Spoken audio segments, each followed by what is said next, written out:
Yes.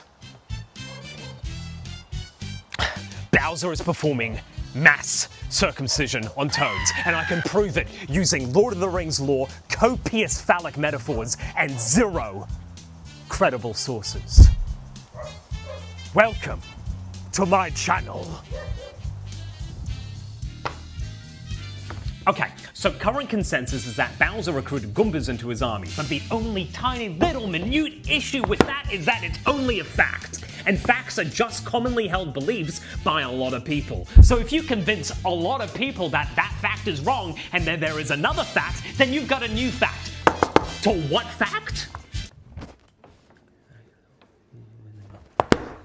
What if he created them? Let's look at the objective stuff here. Toads and Goombas are both mushroom people. Yeah, one of them is slightly more phallic than the other, but they used to live in peace and harmony until one half of them, 50%, decided to become little murder shrooms. These Mario characters are essentially, and let's be real here, they're just Lord of the Rings races for people who can't be bothered reading a 1,000-page book about people walking, or watching a 9-hour series about people walking, so they just want to play a video game about a plumber who jumps and walks left or right. Oh, I hear you, chortle. One parallel doth not an allegory make, and you'd be correct, if not weirdly spoken. But you have a point, and thus I present to you evidence number 2. The feud. So, how did this feud start? According to the game manual for Super Mario Bros. 1, Bowser shows up one day and immediately the Goombas betray everyone they love and become his foot soldiers. Immediately, suddenly, overnight, these peace-loving mushrooms become murder shrooms and start following this turtle dragon thing. Now, Nintendo wants you to think that this is purely political, a philosophical disagreement, a lover's spat between mushroom people. But the truth is way darker than that. I mean, this story, Mario Brothers and Lord of the Rings, are essentially the exact same story. The exact same. Bowser created Goombas, Morgoth created orcs, and I mean, that's where the parallel kind of ends, but like they're very similar. So let's talk about why Bowser is just Morgoth with a shell and a mohawk, and why every time you stomp on a Goomba, you're actually killing a war crime victim.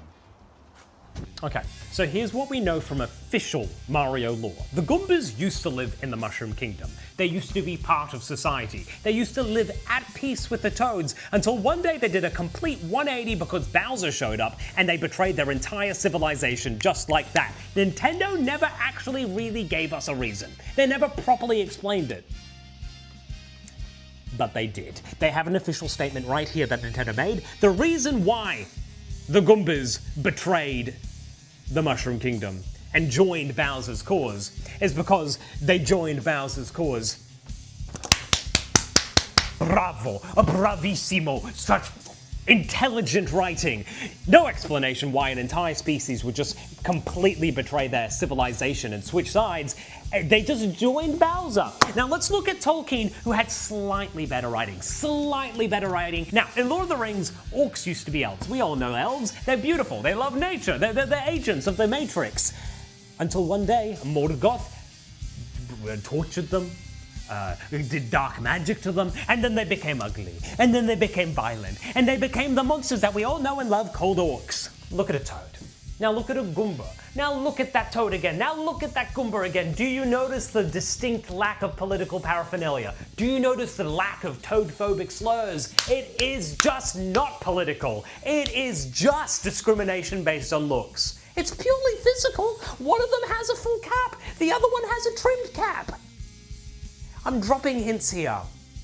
I think I might need to be a bit more blunt. Goombas.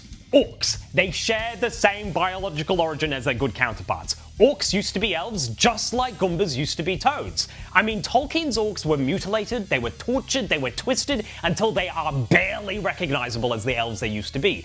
Bowser, though, his mutilation is a bit more ceremonial, so to speak. He performs a Briss-like procedure. He trims the caps of the toads until they're Goombas. He's literally performing circumcision on toads to turn them into Goombas. The King of Koopas is creating an army through a turtleneck sweater shredding operation. See, I told you they're exactly the same thing. I mean, look at the narrative structure. So you've got a peaceful race meets an external evil influence. Evil bad guys. I mean, the only difference between Tolkien and Nintendo is Tolkien created a grim, dark fantasy with body mutilation and dark magic, whereas Nintendo created a family-friendly game with hidden genital mutilation lore. Rated E for Everyone! The Mushroom Kingdom is Middle-earth. Bowser is Morgoth with a trimming fetish. Goombas are orcs with a frenulum piercing. And toads?